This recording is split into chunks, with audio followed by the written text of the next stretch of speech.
이제 지난주에 이어서 사도행전 지지난주겠네요. 지지난주에 이어서 사도행전 23장 12절부터 35절을 보겠습니다. 사도행전 23장 12절부터 35절을 새번역 본문으로 읽고 그 내용을 우리가 생각하겠습니다. 날이 새니 유대 사람들이 모이하여 바울을 죽이기 전에는 먹지도 마시지도 않겠다고 맹세하였다. 이 모의에 가담한 사람은 40명이 넘었다. 그들이 대제사장들과 장로들에게로 가서 말하였다. 우리는 바울을 죽이기 전에는 아무것도 입에 대지 않기로 굳게 맹세하였습니다. 그러니 이제 여러분은 의회와 짜고서 바울에 관한 일을 좀 더 정확하게 알아보려는 척하면서 천부장에게 청원하여 바울을 여러분 앞에 끌어내어 오게 하십시오. 우리는 그가 이곳에 이르기 전에 그를 죽여버릴 준비를 다 해놓았습니다. 그런데 바울의 누이의 아들이 이 음모를 듣고 서둘러 가서 병영으로 들어가 바울에게 그 사실을 일러 주었다. 그래서 바울은 백부장 가운데 한 사람을 불러놓고 말하였다. 이 청년을 천부장에게 인도해 주십시오. 그에게 전할 말이 있습니다. 백부장이 그를 데리고 천부장에게로 가서 말하였다. 죄수 바울이 나를 불러서 이 청년이 대장님께 드릴 말씀이 있다고 하면서 데려다 달라고 부탁해서 데려왔습니다. 천부장이 청년의 손을 잡고 아무도 없는 데로 데리고 가서 물어보았다. 내게 전할 말이 무엇이냐? 그가 대답하였다. 유대 사람들이 바울에 관해서 좀 더 정확하게 캐물어보려는 척하면서 내일 그를 의회로 끌어내어 오게 해달라고 대장님께 청하기로 뜻을 모았습니다. 그러니 대장님은 그들의 말에 넘어가지 마십시오. 바울을 죽이기 전에는 먹지도 마시지도 않겠다고 맹세한 사람이 40명 남짓 매복하여 바울을 기다리고 있습니다. 그들은 지금 준비를 다 하고 대장님에게서 승낙이 내리기만을 기다리고 있습니다. 천부장은 그 청년에게 이 정보를 내게 제공하였다는 말을 아무에게도 하지 말아라 하고 당부한 뒤에 그를 돌려보냈다. 천부장이 백부장 두 사람을 불러서 명령하였다. 오늘 밤 9시에 가이사랴로 출발할 수 있도록 보병 200명과 기병 70명과 창병 200명을 준비하여라. 또 바울을 벨릭스 총독에게로 무사히 호송할 수 있도록 그를 태울 짐승도 마련하여라. 그리고 천부장은 이렇게 편지를 썼다. 글라우디오 루시아는 삼가 총독 벨리스 가깝게 문안드립니다. 이 사람은 유대 사람들에게 붙잡혀서 죽임을 당할 뻔하였습니다. 그런데 나는 그가 로마 시민인 것을 알고 군대를 거느리고 가서 그를 구해냈습니다. 유대 사람들이 무슨 일로 그를 고소하는지를 알아보려고 나는 그들의 의회로 그를 데리고 갔습니다. 나는 그가 유대 사람의 율법 문제로 고소를 당하였을 뿐이며 사형을 당하거나 갇힐 만한 아무런 죄가 없다는 것을 알았습니다. 그런데 이 사람을 해하려고 하는 음모가 있다는 정보를 듣고서 나는 당장에 그를 총독님께로 보내는 바입니다. 그리고 그를 고발하는 사람들에게도 그에 대한 일을 각하 앞에 제소하라고 지시하여 두었습니다. 군인들은 명령을 받은 대로 바울을 넘겨받아서 밤에 안디바트리로 데려갔다. 그리고 이튿날 기병들에게 그를 호송하게 맡기고 그들은 병영으로 돌아왔다. 기병들이 가이사랴에 이르러서 그 편지를 총독에게 전달하고 바울도 그 앞에 데려다가 세웠다. 총독은 그 편지를 읽고 나서 바울에게 어느 지방 출신인가를 물어보았다. 총독은 바울이 길리기아 출신인 것을 알고 그대를 고소하는 사람들이 도착하면 그대의 말을 들어보겠네 하고 말한 뒤에 그를 헤롯 궁에 가두고 지키라고 명령하였다. 자, 사랑하는 교회 여러분, 우리가 이제 사도행전 23장에 기록된 사건들을 보게 됩니다. 마치 영화와 같은 장면입니다. 유대인들이 바울을 죽이려고 음모를 세웠는데 그 음모를 알고서 바울이 백부장을 통해 천부장에게 얘기를 하고 그 로마의 천부장이 야간 군사 작전을 펼쳐서 바울을 안전하게 가이사랴까지 호송한 뒤에 그 헤롯 궁에 머물러 있는 총독 벨릭스에게 인계하는 장면까지가 나옵니다. 정말로 영화로 만들어도 될 만한 그런 내용일 텐데요. 이 내용을 가지고 우리가 이제 용기를 내어라. 내가 예루살렘에서 나를 증언한 것과 같이 로마에서도 증언하여야 하리라 하신 주님의 말씀이 어떻게 또 이루어져 가는가를 확인해 볼 수 있습니다. 그래서 12절부터 18절의 내용을 가지고서 바울을 보호하신 주님의 섭리를 첫 번째로 본 다음에 그 다음에 19절부터 35절에 그 섭리가 두 번째로 또 어떻게 그 마치 영화나 드라마의 우리의 그 일상 가운데 있는 당연한 이야기들이지만 결국은 이것을 하나님이 주관하시고 다스리셔서 이 일들을 행하시는가를 생각해 보려고 합니다. 자, 먼저 이제 이 바울을 죽이려는 유대인의 음모와 관련된 내용을 보겠습니다. 이제 12절부터 길게 기록되어 있습니다. 18절까지 있는데요. 유대 사람들이 모의하여서 바울을 죽이기 전에는 먹지도 마시지도 않겠다고 맹세했습니다. 바울을 죽여야만 내가 먹고 마시고 일상으로 돌아가겠다 하고 특단의 결단을 했다는 거지요. 이때가 주후 58년 정도가 되는데요. 이때가 되면은 뭐 드단이라는 사람이 나오기도 했고, 그 다음에 이집트의 그 헬라어를 바울이 사용한 것을 보고서 너 그 폭동을 일으켰던 이집트 사람이냐 하고 질문을 했던 것을 떠올려 보면 그 당시에 이 정세가 매우 불안정했던 것을 알 수 있습니다. 유대 민족주의가 아주 이제 로마의 지배에 대한 반발로 나타났고 암살단, 열심히 있는 암살단이 횡행하여 자객 노릇을 하기도 하던 시절입니다. 그래서 이 유대 민족주의가 이후에 더 크게 영향을 끼쳐가지고는 중국적으로 이제 궁극적으로는 유대 반란으로 인해 이 유대라고 하는 나라 자체가 아예 이제 사라져 버리게 되는 일까지 나옵니다. 이게 얼마나 강했냐면 심지어 신자들까지도 이 유대 율법주의에서 완전히 벗어나지 못하는, 그래서 바울이 예물을 가지고 그 연보를 그 이방인들의 교회에서 가지고서 예루살렘 교회에 방문했을 때 모든 유대 신자들이 하나님의 율법에 열심히 있는 자들이라고 말할 정도가 되어 있었습니다. 그러니 그들 가운데 바울이라는 이 하나님의 성전을 모독하고 참으로 죽어 마땅한 사람을 죽이기 전까지는 나는 먹지도 마시지도 않겠다고 결단한 사람이 나올만 하지요. 놀랍게도 바울이 이전에 그런 사람이었기 때문입니다. 그런데 그런 사람이 40명이 넘었다고 했어요. 하나의 이동하면서 작전을 펼칠 만큼의 부대가 될 숫자가 되었습니다. 그들은 아주 정교하게 계획도 세웠습니다. 대제사장과 장로들에게로 갔지요.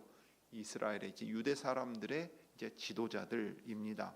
이 사람들이 사내들인 의회에서 의장과 중요한 역할을 맡고 있기 때문에 이 사람들에게 사전에 허락을 받아두면 이후의 과정들이 잘 진행될 거였습니다.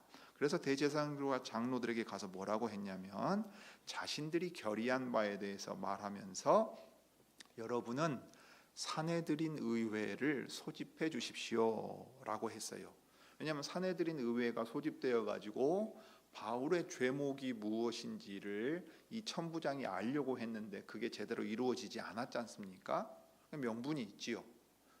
유대인이니까 유대인의 법정에서 재판을 받고 관할권이 사내들인 의회에 있으니까 먼저 여기서 그 바울을 다시 한번 소환해 가지고 신문할 수 있게 해 주십시오라고 하는 겁니다.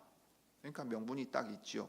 그러면 이제 이 사내들인 의회에도 어떤 의도로 이 의회를 소집했는지 미리 알려서 말하자면 묵인하라는 얘기가 되는 겁니다. 당신들은 조용히 의회만 소집해서 우리가 일할 수 있도록 도와주시기만 하면 됩니다 하고 말했어요. 그래서 천부장에게 사내들인 의회를 소집했으니까 바울을 신문하려면 어떻게 해야 돼요? 천부장의 병영에 지금 있으니까 데리고 와야 될 거 아니에요. 우리로 치면 구치소에서 꺼내와서 여기 신문 장소로 데려와야 되잖아요. 그러면 이제 이동하게 됩니다. 그러면 이제 기회가 생기는 거죠. 매복해 있다가 이제 그때 이동하기 위해서 옮기는 순간 바울을 죽이면 된다 하고 계획을 다 짜 두었습니다. 그런데 여기서 아주 두려운 모습을 보지요. 하나님의 율법에 대하여 열심히 있는 사람들이 어떻게 합니까? 유대의 최고 회의, 실은 이게 이제 최고 재판소격으로 모이는 거거든요. 사법적인 기구로서 우리로 치면은 대법원이 전원 합의체 판결을 내리기 위해서 모이는 것처럼 이제 비교해 볼 수도 있을 거예요. 그런데 그 회의를 소집하는 목적이 뭡니까? 한 사람을 죽이는데 침묵으로 동조하기 위해서 회의를 소집하라는 거예요. 그러니까 암살 계획을 이미 알고 있으면서 거기에 협조해 달라 하는 겁니다. 그러면 하나님의 율법에 대한 열심이 있으면 사람을 죽이는 것도 두려워하지 않는 거예요. 자기들이 판단할 때 적이라고 생각하면 죽이는 일도 서슴지 않고 행하는 겁니다. 그것이 율법에 합당한 일이겠습니까? 그런데 그런 사람들이 있을 뿐만 아니라 유대의 지도자들이라고 하는 사람들까지도 사실은 거기에 동조한 걸로 보입니다. 가타부터 어떻게 했는지가 안 나오지요. 그런데 대제사장과 장로들이라면 여러분 어떻게 해야 되겠어요? 당신들이 지금 제정신이요, 살아계신 하나님 앞에서 율법에 대한 열심이 있으면 도리어 두세 증인 이상의 증인을 세우고 증거를 확보해서 정당한 재판이 이루어져야 공의의 하나님이 우리의 재판장이라는 사실이 드러날 것 아니요, 재판정에 그 살인 음모가 개입되게 하여 불의를 행하겠다는 것이요, 이렇게 해야 마땅하지 않겠어요? 그런 이야기들이 없는 겁니다. 그러니까 지금 유대 사회가 얼마나 심각한 상황에 처해 있는가를 보게 되지요.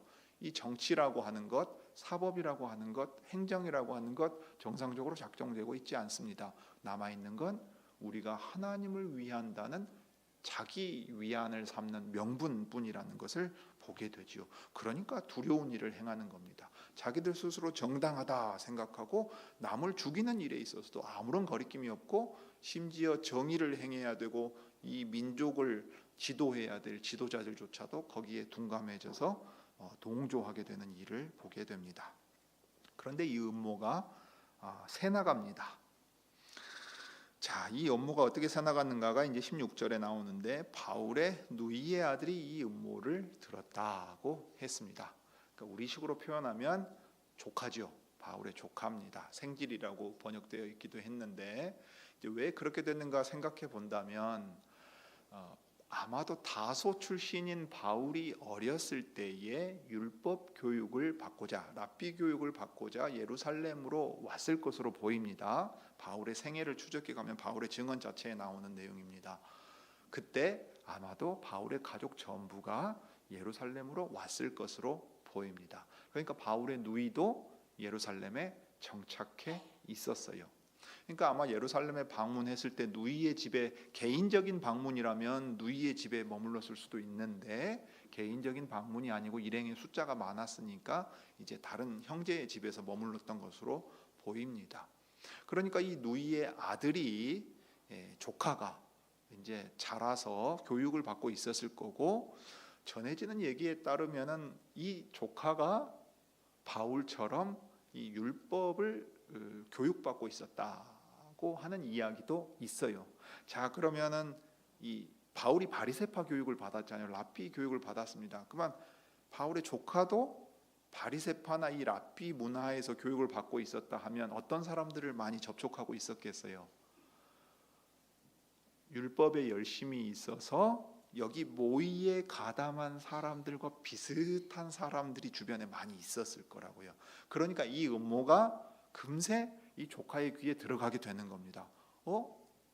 지금 저 얘기를 곰곰이 들어보니까 우리로 치면 외삼촌이라고 해야 될까요? 바울 삼촌 얘긴데 이거 큰일 났는데, 삼촌 곧 죽게 생겼네, 빨리 가서 말씀을 드려야 되겠다 하고서는 이제 한달음에 달려가 가지고 그 이야기를 전했겠죠. 서둘러 가서 병영으로 들어가 바울에게 이 사실을 이제 일러 주었습니다.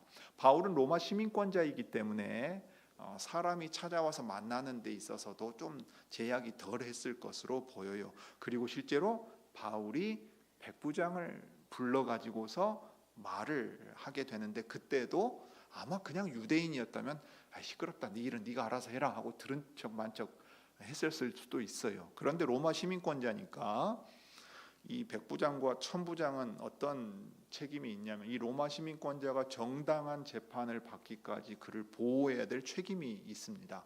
우리가 사도행전 16장에서 본 것처럼 로마 간수가 죄수들을 잘 간수하지 않으면 어떻게 되죠? 자기 목숨으로 그 책임을 져야 되는 상황이 되는 것과 마찬가지입니다. 그러니까 바울은 이제 이 병영 안에 구금되어 있으면서도 한편으로는 로마 시민권자이기 때문에 그것을 밝히고 다 알고 있기 때문에 더 좀 약간 더 그 아주 제약을 좀 받고 있지는 않은 그런 상태인 것으로 보입니다. 그래서 바울이 이제 어떻게 했냐면, 이 청년을 천부장에게로 인도해 주십시오, 그에게 전할 말이 있습니다 했어요. 내 조카라고 굳이 말할 필요는 없지요. 그냥 유대 청년 하나가 와서 아주 긴히 알려야 할 중요한 말을 저에게 알려주었습니다. 그러니 천부장께 데려다 주십시오 했어요. 로마 시민권자이기 때문에 이 일에 있어서도 거리낌이 없었을 것으로 보입니다. 백부장도 아마 눈치를 챘을 수 있어요. 뭔가 중요한 일이 지금 생겨서 천부장에게 긴히 말해야 된다 하는 것, 뭐 뇌물을 주고 이 사람을 빼내겠다, 그런 차원의 지금 상황은 아니지 않겠습니까? 그래서 백부장이 그 청년을 천부장에게로 데리고 갑니다.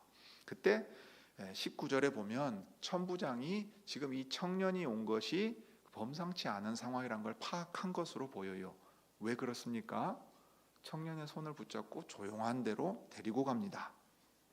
아무도 없는 데로 데리고 가서 물어본 겁니다. 그러니까 기밀이 유지되어야 할 긴박한 상황이라는 것을 백부장이나 천부장이 감지할 수 있는 상황이었다는 거지요. 요즘 뭐 영화 제목도 있는데 휴민트 아닙니까? 첩보를 얻는 데 있어서 그 내부자가 정보를 줌으로써 그것이 유효한 첩보가 되는 그 휴민트라고 하는데, 아마 그런 상황과 또 같을 거예요.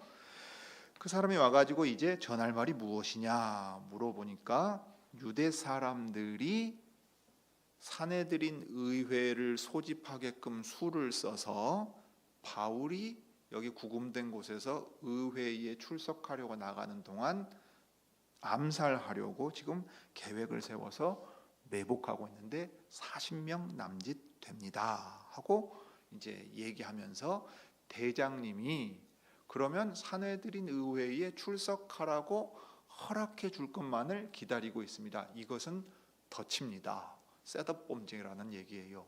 덫을 놓고서 자기들의 암살을 겉으로 보기에는 아무런 문제가 없게끔 꾸며놓으려고 지금 계획을 다 세워두었다고 지금 얘기를 하고 있습니다. 그러니까 여기에 걸려들면 무슨 문제가 생기지요? 로마 시민권자인 바울을 지키고 보호해야 될 천부장이 유대인들의 꾀에 말려들어서 겉으로는 정당한 요청이고 정당한 호송이고 정당한 출석인데, 바울이라고 하는 사람이 로마 시민권자가 유대인들의 손에 죽는 일이 생기게 되는 거예요. 그러면 천부장, 백부장 다 책임을 줄줄이 다 져야 되는 상황이 되겠지요. 더욱이 심할 경우에는 너도 유대인들과 그 음모에 참여했느냐 하는 혐의까지도 받을 수 있게 되겠습니다.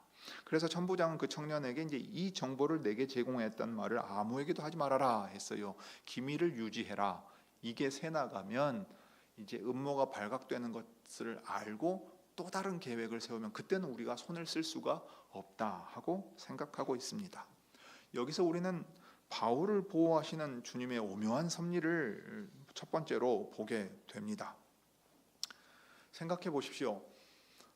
물론 바울의 누이가 예루살렘에 살고 있었기 때문에 일어난 일이고, 그 누이의 아들이 율법의 교육을 받고 있으니까 이 음모가 발각될 수 있는 상황에 처해 있지만, 사람의 일이라는 것은 그 음모를 알지도 못하게 될 수도 있고, 알아도 바울에게 전달하지 못할 수도 있고, 바울에게 전달했어도 천부장에게까지 들어가지 않을 수도 있어요. 그 다음에 결정적으로 어떤 일이 있을 수 있습니까?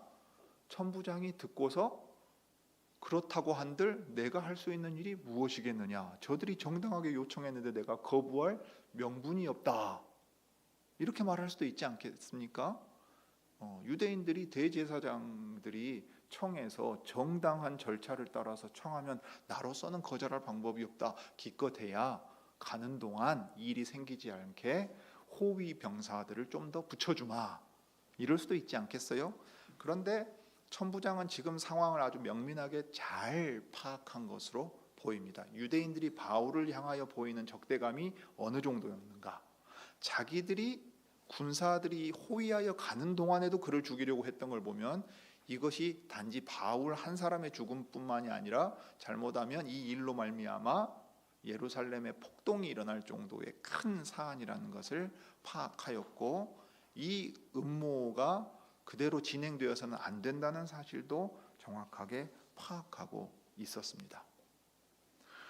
그러니까 이 일은 그저 아주 작은 확률 가운데 하나가 우연히 바울에게 다행스럽게 이루어지는 일이라고 볼 수가 없지요. 누가가 이 일을 기록한 목적이 무엇이겠습니까? 갇혀있는 바울에게 밤에 나타나셔서 그 곁에 서셔서 다니엘과 세 친구들을 지켜주신 것처럼 용기를 내어라. 그 누구도 너의 생명을 빼앗아갈 수 없고, 감옥에 갇혔으나 예루살렘에 증언한 것처럼 로마에서도 나를 증언해야 한다. 그러면 바울이 가지고 있는 확신은 무엇이었겠습니까? 내가 오늘 여기서 암살당하도록 주님이 내버려 두시지 않는다는 겁니다. 가장 확실한 것은 그것이지요. 내가 로마에 가서 그분을 증언할 때까지 나의 목숨에 지장이 없다, 이 말입니다. 주님이 그렇게 말씀하셨기 때문에 그래요. 그러니 주님이 오묘한 섭리 가운데 바울의 누이의 아들이 이 음모를 듣게 하시고 나에게 전해주게 하셨고, 내가 천부장에게 이 소년을 데려다 달라고 백부장에게 말할 때 백부장이 그 청을 들어주고 천부장이 자기 조카의 말에 귀를 기울여 주었다, 이 말입니다. 주님의 섭리 아래서 하나님의 백성을 지키고 보호하시면서 주께서 약속하신 일을 친히 이루어 가시는 모습을 우리는 여기서 봅니다. 우리는 하나님의 섭리나 인도하심을 생각할 때 항상 기적적인 것을 떠올리기가 쉽습니다. 앞서 9장을 읽을 때도 도르가라 하는 여인을 살리신 일도 있습니다. 더 앞에 가면 사도들을 감옥에서 기적 가운데 천사가 풀어준 일도 나옵니다. 그렇게 표적을 통해서 주님이 그들과 함께 계시다는 사실을 나타내기 위해 행하실 때도 있습니다. 그러나 일반적으로 주님의 인도하심은 지극히 우리의 일상처럼 보이는 이 일반적인 일, 감옥에 갇히고 누군가 무언가를 알게 되고 알려주고 이 일에 대하여 전달하고 그것을 들은 사람이 어떻게 행할 것이냐. 여러분, 확률로만 치면 얼마나 확률이 뚝뚝뚝 떨어지겠어요. 그런데 주님이 지키시고 보호하셔서 로마에까지 너는 가야 한다 하는 확고한 사실 앞에서 오늘 이 사건을 경험하게 되면 바울이든 누가든 당대의 신자든 이 글을 읽고 있는 우리는 이렇게 생각하게 되는 겁니다. 주님이 당신의 백성을 지키고 보호하신다. 말씀하신 그것을 이루시기 위해서라면 머리카락 하나도 땅에 떨어지지 않도록 지키시고 친히 인도해 가신다 하는 것을 확신할 수 있게 됩니다. 자, 그래서 이제 그 다음으로 우리가 볼 수 있는 것은 천부장이 취한 조치입니다. 천부장이 아주 유능한 지휘관이었지 않을까 하는 생각을 오늘의 글을 통해서 알 수 있습니다. 백부장 두 사람을 불러서 당장에 이런 명령을 내립니다. 오늘 밤 9시에 가이사랴로 출발할 수 있게 병력을 준비시켜라 그랬어요. 근데 여러분, 이 병력을 보면 이게 어마어마합니다. 보병 200명하고 기병 70명하고 창병 200명이에요. 여러분, 무슨 임금이 행차하는 것도 아니고요. 죄인이라고 보이는 이 미결수, 판결이 내려지지 않아서 구금하고 있는 이 한 사람을 호송하는데 병력이 몇 명이 동원되는가를 보십시오. 이 보병과 창병은 쌍을 이루어서 같이 갑니다. 창은 이제 긴 창을 가지고 있는 병사일 수도 있고 또는 기동력이 뛰어난 전투병일 수도 있어요. 근데 이 이제 창병이 공격 역할을 하고 보병이 방패 등을 들고 이제 같이 갑니다. 그러면 로마 군대는 아주 질서정연해가지고 이러면 창병이 나서고 바로 그 다음에 딱 방패 들고 보병이 맞고 하는 형태가 돼요. 그러니까 아주 이제 완전한 기동력은 이 기병이 가지고 있지요. 그런데 몇 시에 움직이겠다고 지금 명령했는 걸 한번 보십시오. 밤 9시입니다. 완전히 어두워져서 이게 이제 기밀을 유지한다는 전제 하에 이 병력을 다 모으는데 사실 이게 발각되지 않는 것도 신기한 일입니다. 보십시오. 보병 200에 창병 200에 기병 70명입니다. 그러면 거기 주둔군에서 얼마나 많은 움직임이 있었겠어요? 그럼 밤중에 이걸 소리 없이 이게 이제 알려지지 않게 하기 위해서 아주 기민하게 움직여야 되고 준비를 다 마쳐야 됩니다. 그리고 9시에 준비를 마치잖아요. 그러면 가이사랴까지 가야 합니다. 160km가 넘는 거리입니다. 그러면 지금 지휘관은 무슨 생각을 했냐면요. 아무도 모르고 알지 못하는 사이에 밤중에 이동한다.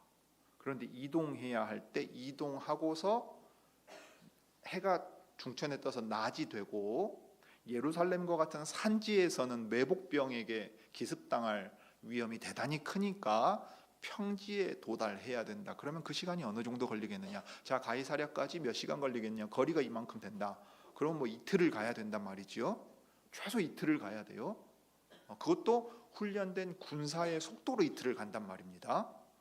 그러면 자, 구금해 둔 바울은 이제 짐승에 태워서 이동해야 돼. 걸어서는 못 갑니다. 그러면 오히려 더 큰일이 나니까 짐승에 태워서 이동을 해야 되는데 뭐 말에 태웠을 가능성도 있겠죠. 기동력이 좋으려면 기병과 함께 이동하게 할 겁니다. 그러면 보병과 창병은 호위 역할을 하면서 만약에 있을 기습에 대비하게 돼요.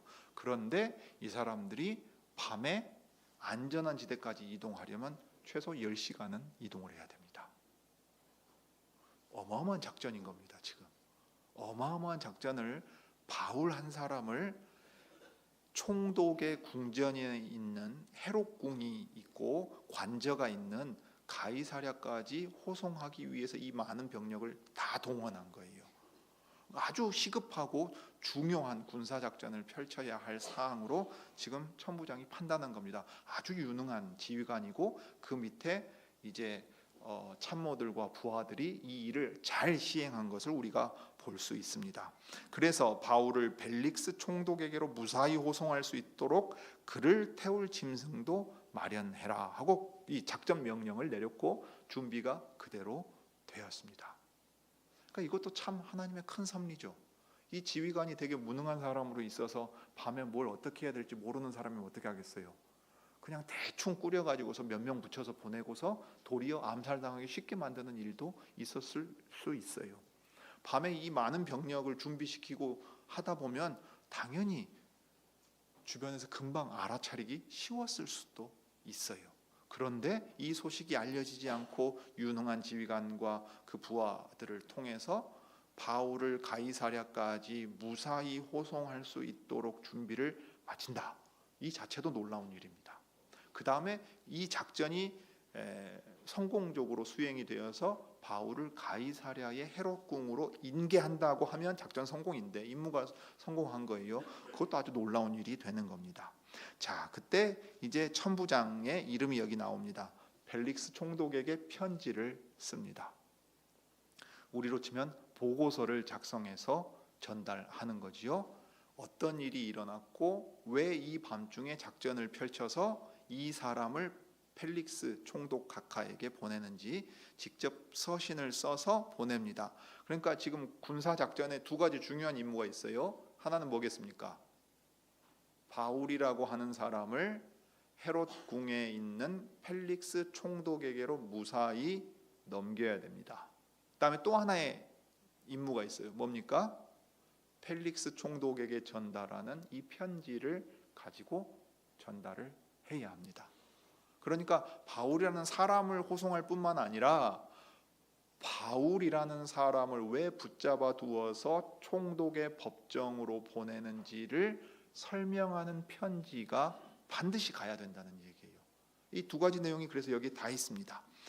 클라우디오 루시아는 이 사람이 이제 천부장의 이름입니다. 삼가 총독 벨릭스가 갖게 무난합니다. 이 사람이 유대 사람들에게 붙잡혀서 죽을 뻔했는데 제가 그가 로마 시민인 것을 알고서 군대를 거느리고 그를 구해냈다고 했어요.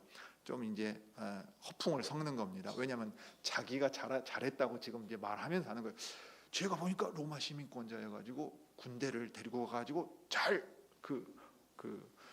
보호해 주었습니다. 그러니까 칭찬해 주십시오 하는 얘기죠.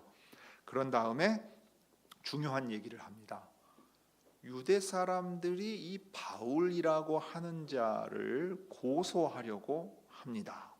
그런데 제가 확인해 보니까 그에게 죄목이라고 할 만한 것이 딱히 없었습니다 하는 거예요. 그렇지만 유대인들이 이 사람을 총독의 법정에 고소하려고 하니까 그러면 여러분들이 소를 제기해가지고 총독의 법정에서 다퉈라.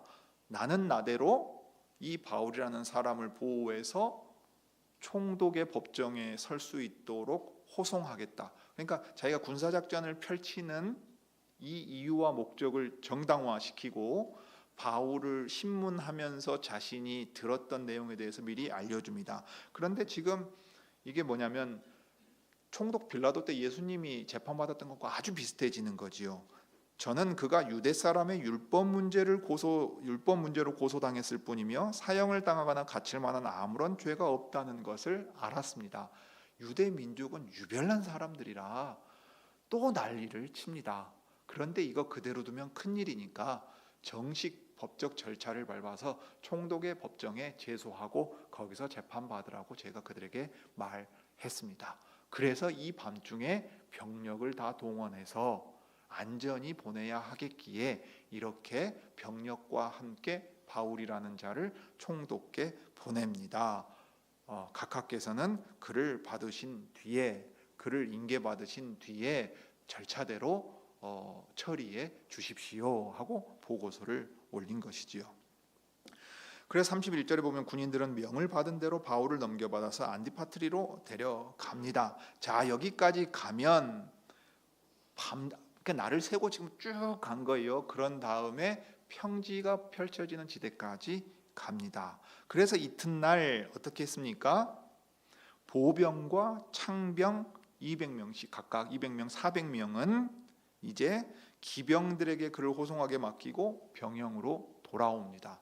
여러분, 보병과 창병 200명씩의 수가 예루살렘 주둔군으로 있다가 빠졌어요. 순간 그 자리를 비웠습니다. 그러면 그 공백 시기에 일어날 일도 아주 큰 위험이란 말이에요. 그러니까 이 공백을 최소화시켜서 빨리 복귀를 해야 됩니다. 그러면 언제 복귀를 시켜야 됩니까?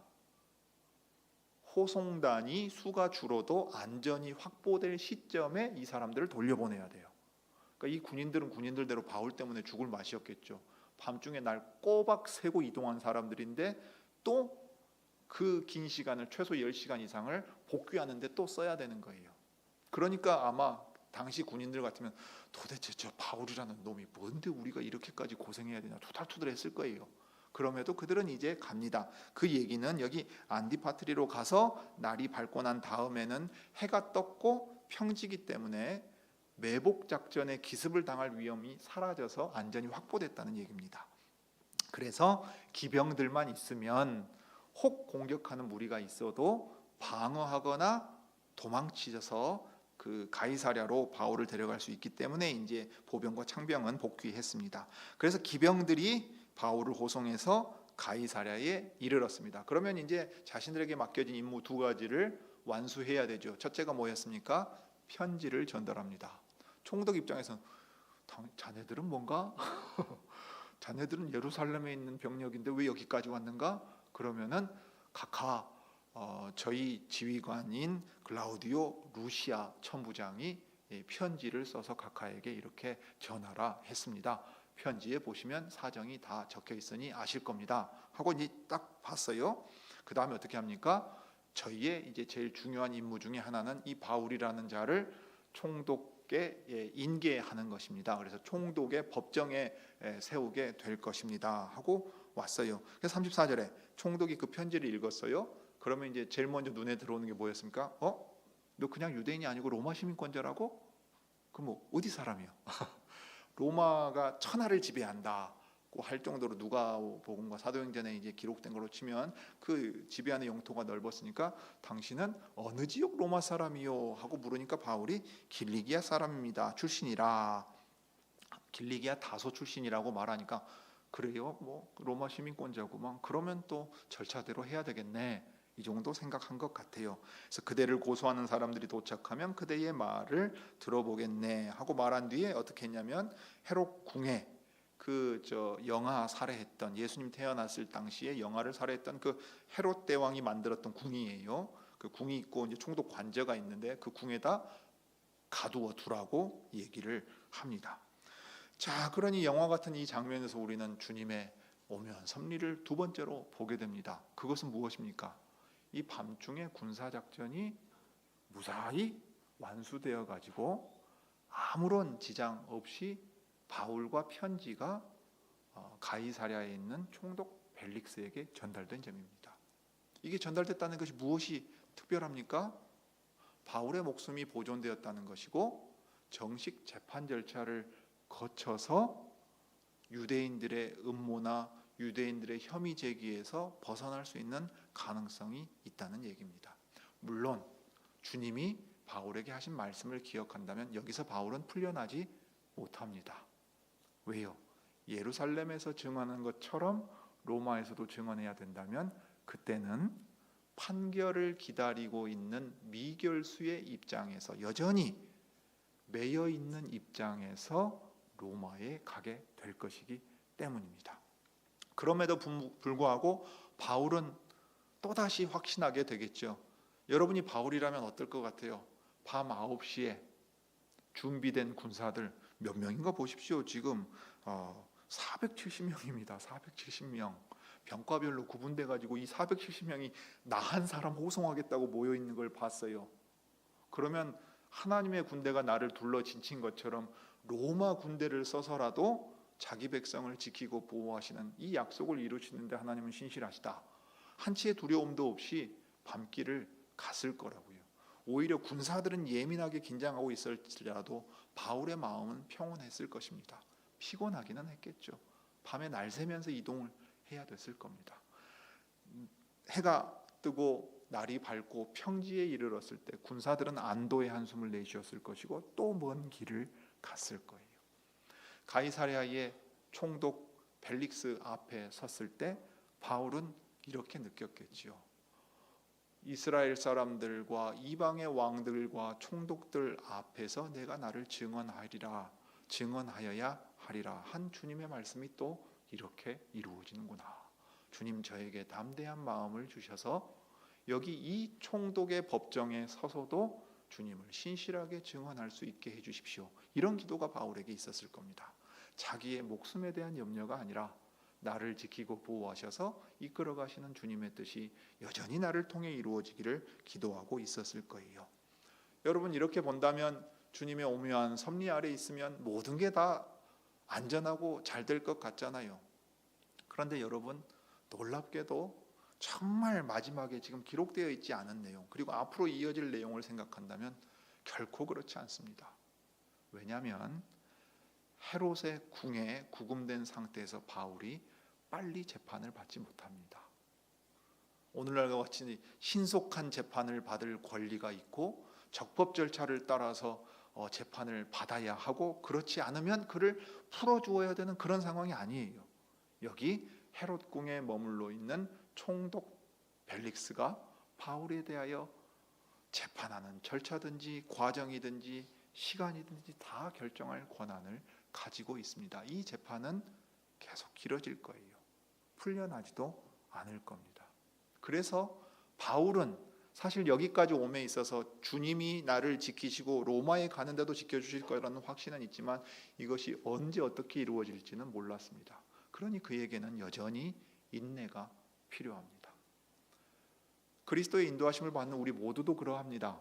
분명히 확신하는 어떤 것들, 주께서 이 교회를 지키고 보호하신다는 확신으로 걸어가지요. 그런데 어떤 어려움이 생길 때 그 어려움이 얼마나 오래 갈지는 우리는 모릅니다. 섭리의 손길에서 확신으로 움직여 가지만 우리에게 여전히 필요한 것은 인내입니다. 주님이 당신의 뜻을 우리를 통해 이루시는 데 있어서는 부족함도 없고 흔들림도 없다. 그러나 그것이 언제 어떻게 이루어질지는 내 손에 달린 것이 아니고 주님의 손에 달린 것이라는 것을 인정하는 법을 바울은 배우면서 걸어갑니다. 이것이 바로 우리도 바울을 통해서, 말씀을 통해서 배워야 될 일이기도 합니다. 오늘 여기까지 보시죠. 기도하겠습니다.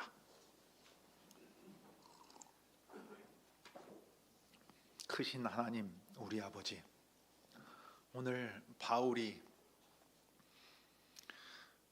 저 예루살렘 주둔군의 병영에 구금되어 있을 때에 유대인들이 그를 죽이기 위하여 음모를 세우고, 그 일이 겉으로 보기에는 명분이 있고 참 잘 진행될 것처럼 보여서 바울의 목숨이 정말로 위태로운 상황에 놓여 있었지만, 주님은 오묘한 섭리의 손길로 바울의 조카를 쓰시고 천부장의 마음을 움직이셔서 그 음모가 새 나가서 또 천부장의 손을 통해 바울의 목숨을 지켜주셨습니다. 그 밤에 바울 한 사람을 생각하고 또 예루살렘 주둔군이 그 정세를 생각하면서 그 많은 수의 호위병을 보내서 바울을 가이사랴에 무사히 도착하게 한 일을 생각해 볼 때, 참으로 하나님의 군대가 하나님의 백성을 지키는 것처럼 이 땅의 모든 것을 들어서라도 주께서는 주님의 백성을 지키시고 그 약속하신 것을 이루어 나가시는데 부족함이 없습니다. 그러나 주님, 저희가 주님의 뜻을 확신하고 나아갈 때조차도 그 뜻이 언제 어떻게 이루어질지는 저희 손에 달린 것이 아니요 주님의 손에 달린 것이라, 주님 앞에서 저희가 인내하며 마땅히 행할 일들을 행해야 하고 마땅히 먹어야 할 마음을 먹고서 신실하게 걸어감으로써 인내 가운데 소망하는 법을 배우고 연단을 받아야 될 필요를 또 보게 됩니다. 주님, 그러므로 우리가 무엇보다 주 안에서 성령께서 주시는 확신 안에 거하게 하시고, 우리가 한치 앞을 모르는 그 불안한 가운데서도 주님을 더욱 의지하며 기다리는 법을 배우게 해주시기를 구합니다. 주 예수님의 이름으로 기도드립니다.